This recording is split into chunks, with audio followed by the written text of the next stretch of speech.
आज के क्लास में हम लोग एक नए टॉपिक को देखेंगे जो कि द्विघात समीकरण से संबंधित है। और टेंथ क्लास में एक चैप्टर जो कि द्विघात समीकरण क्वाड्रेटिक इक्वेशन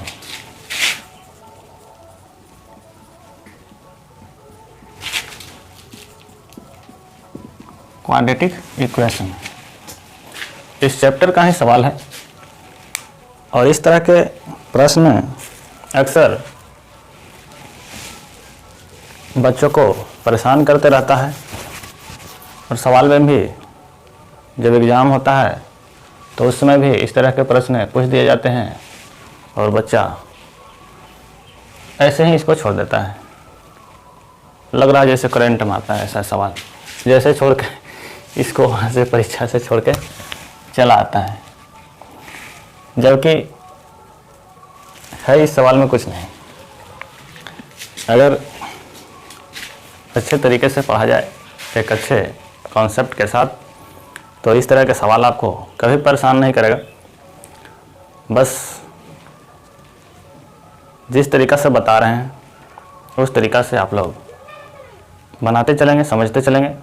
और नहीं समझ में आए तो वीडियो को 2 से 3 बार देखेंगे। मेरा प्रयास यही रहेगा कि इसको इस तरीक़ा से तोड़ के बताया जाए, आप कभी इसको भूल ही ना पाएँ। तो देखते हैं कैसे बनाया जाता है इस तरह के सवाल को।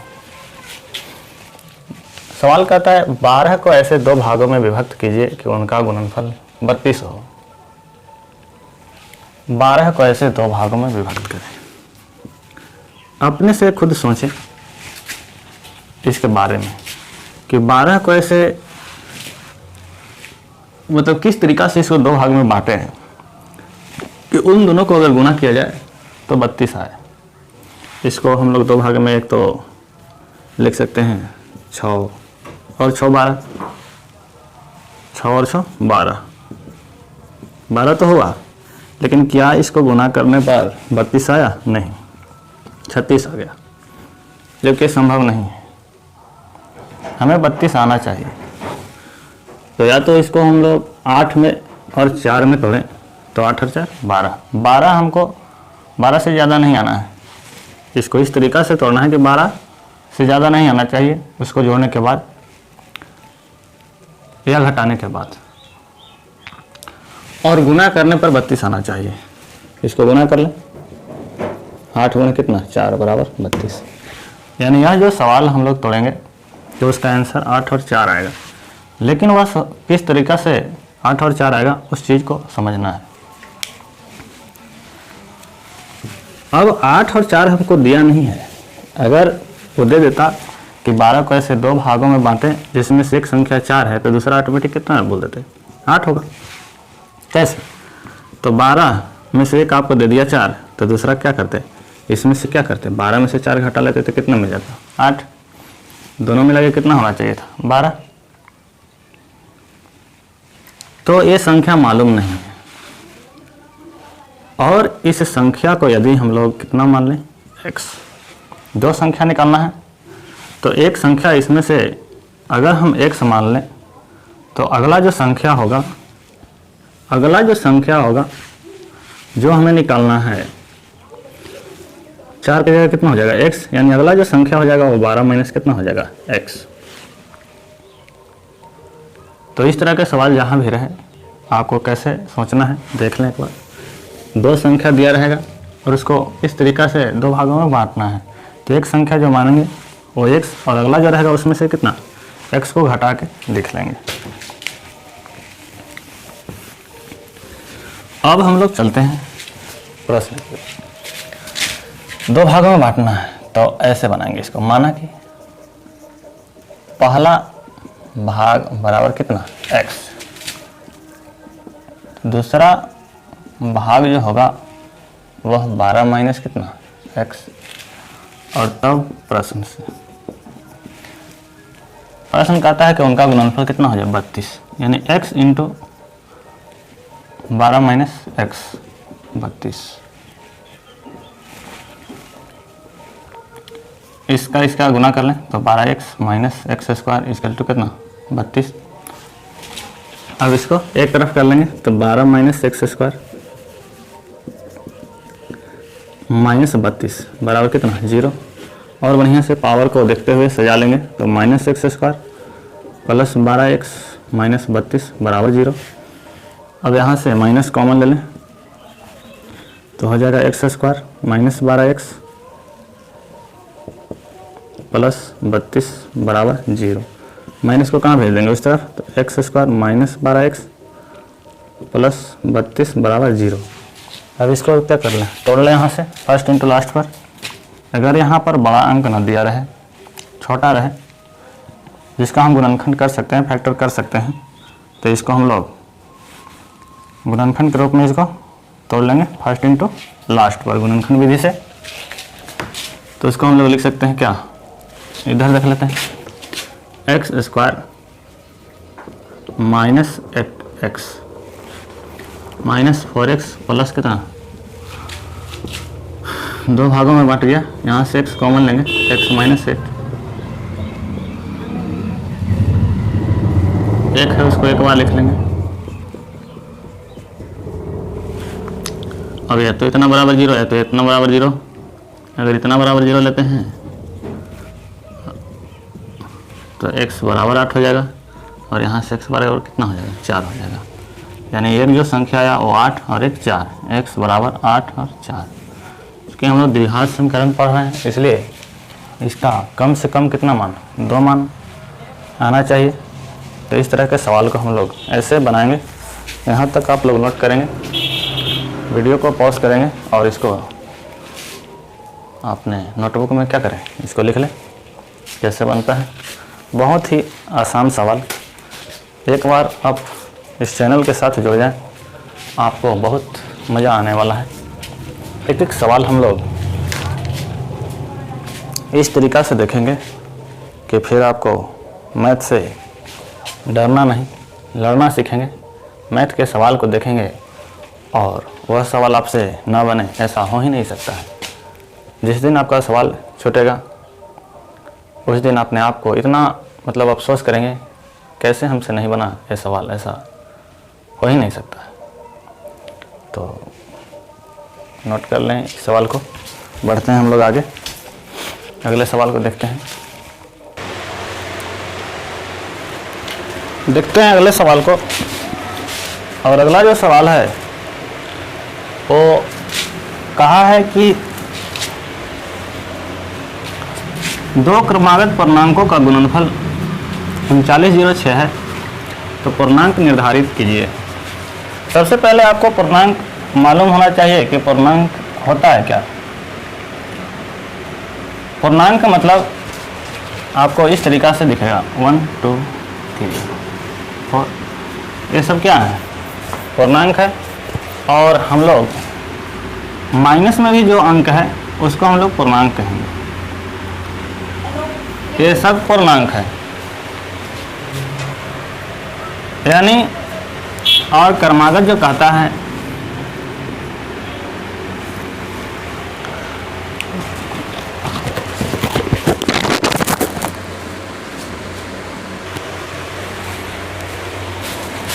क्रमागत का भी मतलब आपको पता होना चाहिए। क्रमागत का मतलब होता है लगातार और लगातार का मतलब क्रम से। जैसे 1 तो 1 के बाद 2 होता है, 2 के बाद 3 होता है, 3 के बाद 4 होता है। ये नहीं कि 1 के बाद आप 3 लिख देंगे ये क्रम हुआ इसका। ये सब छोटी छोटी बात आपको पता होना चाहिए।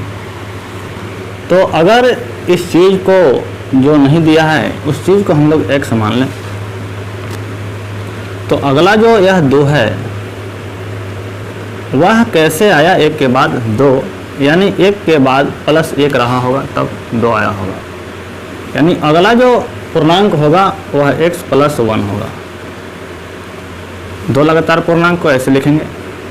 3 लगातार अगर पूर्णांक है तो यहाँ अगर इसको x मान लिया जाए तो इससे कितना अधिक है 2 अधिक है। कितना अधिक है 2 अधिक है। तो 3 लगातार पूर्णांक यानी x प्लस कितना हो जाएगा 2 हो जाएगा। 4 लगातार x प्लस 4 फिर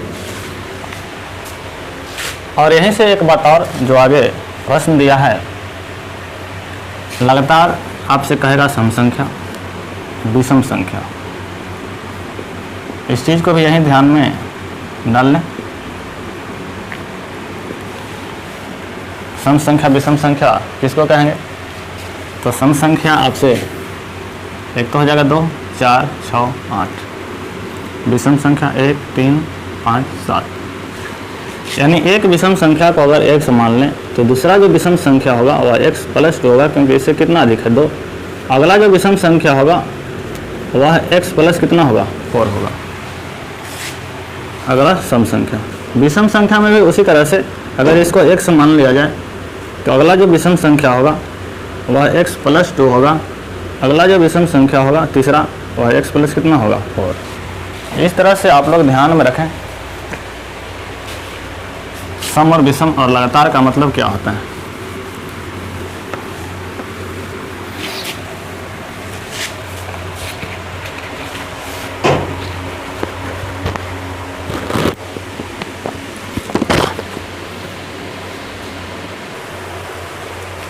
अब इसके बाद हम लोग आते हैं प्रश्न पर और प्रश्न को देखते हैं कि प्रश्न कहता है क्या। 2 क्रमागत पूर्णांक का गुणनफल। तो माना 2 का रहा, इसलिए माना कि पहला जो पूर्णांक है वो कितना है? x। तो दूसरा जो पूर्णांक होगा, चूंकि क्रमागत कह रहा है इसलिए कितना हो जाएगा? x + 1। और दोनों का गुणनफल 3906 है। यानी प्रश्न से x × x + 1 बराबर कितना? 3906। और यहाँ से अब क्या कर लें? x² प्लस कितना? x, इसको डायरेक्ट ला रहे हैं 3906 बराबर 0। यहाँ से मिलने के बाद आपको एक बात को ध्यान में रखना होगा कि जैसे ही यहाँ बड़ा डिजिट आए, अंक आए, तो आपको इस चीज़ को एक फॉर्मूला होता है d बराबर b² - 4ac और मूल बराबर -b plus minus √b² - 4ac बटा 2 है। इस फार्मूला को लगाते हुए इसका मान आप यहाँ से निकालेंगे। यहाँ से आप लोग a बराबर 1, b बराबर भी 1, इसके गुणांक में जो रहता है उसको मानते हैं। इसके गुणांक में कुछ नहीं है, 1 है, इसके गुणांक में भी 1 है। और c बराबर -3906। इस चीज़ का यूज करते हुए यहाँ से आप लोग मूल निकालेंगे। तो चलते हैं, निकालते हैं अब हम लोग आगे। तो रब करते हैं हल्का यहाँ पर।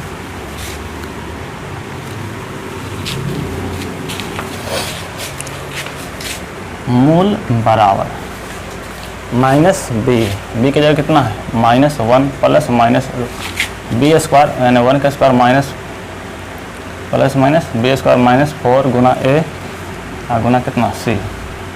3906 माइनस में और बटा में 2 है, 2 गुना 1। अब यहाँ से कैलकुलेशन है, कर लेंगे। -1 प्लस माइनस 1 का स्क्वायर 1 और प्लस माइनस माइनस, तो इसको जब आप लोग गुना करेंगे तो 6 चौका 24, 24 और 9 चौका 36 और 3 चौका 12, 3 15, इतना आएगा आपको। Minus minus plus, minus into minus plus और इतना, और बटे में 2। इसके बाद जो कैलकुलेशन है वो आप लोग करेंगे ऐसे। -1 प्लस माइनस कितना हो जाएगा? 15625 बाई 2। इसका जब आप लोग वर्गमूल निकालेंगे तो आएगा 125/2। अब यहाँ से इस तरीक़ा से निकालते हैं, एक प्लस और एक माइनस है। लिखते हैं यहाँ पर प्लस चिन्ह से, प्लस चिन्ह से। प्लस चिन्ह से मतलब यहाँ पर माइनस नहीं लेंगे, सिर्फ प्लस लेंगे, तो क्या आएगा आंसर?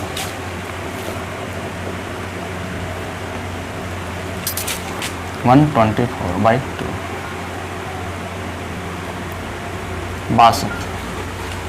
62। अगर हम लोग माइनस चिन्ह से चलें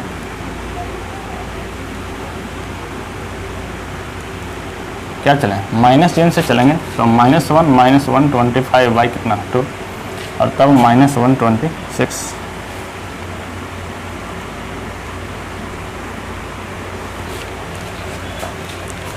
अब चूँकि यहाँ हमसे फरमाइश नहीं किया है कि धन पूर्णांक है या ऋण पूर्णांक है, सिर्फ क्या किया है क्रमागत। और पूर्णांक अभी हम बताए कि पूर्णांक माइनस में भी हो सकता है, प्लस में भी हो सकता है, दोनों हो सकता है। यहाँ जो x का मान आया है, मतलब मूल्य जो आया है, वो प्लस में भी आया है और माइनस में भी आया है। तो अगर यहाँ पर हम लोग ले लें कितना है, x बराबर 62 और x बराबर कितना आ गया -63। अब पॉजिटिव में निकालेंगे तो एक x है तो एक दूसरा कितना हो जाएगा, x + 1 यानी 62 + 1 बराबर 63। अगर x बराबर कितना ले लें -63 तो x + 1 बराबर कितना हो जाएगा -63। यानी यहाँ से आपका जो आंसर आएगा 62 63 -62 -63। इस तरह से अगर वो धनात्मक आता तो ये दोनों रहता, ऋणात्मक करता तो ये दोनों कहाँ रहता, और जब दोनों में से कोई नहीं कहा है तो इतना आपका आंसर आएगा। इस तरह से इस तरह के सवाल हम लोग बनाएं, बेहद ही आसान, जो अक्सर बच्चों को क्या करता है, परेशान करते रहता है, नहीं बनता है। तो क्या कहें, शिक्षा का स्तर इतना गिर गया है कि बच्चा क्या करे, ना ही टीचर वैसा मिल पाता है। तो आपको क्लास में अगर नहीं पढ़ाया जाता है सब चीज़, तो आप लोग चैनल को एक बार सब्सक्राइब करके और वीडियो को लगातार देखें, आपको ज़रूर समझ में आएगा। और नहीं समझ में आए, जहाँ डाउट है वहाँ पर आप लोग कमेंट करें, फिर से जब ज़रूरत पड़ेगा फिर से हम वीडियो को क्या करेंगे, रिपीट करेंगे। तो मिलते हैं फिर अगले क्लास में, तब तक के लिए आप लोग इस वीडियो को देखें, पीछे भी बहुत सारा वीडियो है उस चीज़ को भी देखें। तब तक के लिए बाय।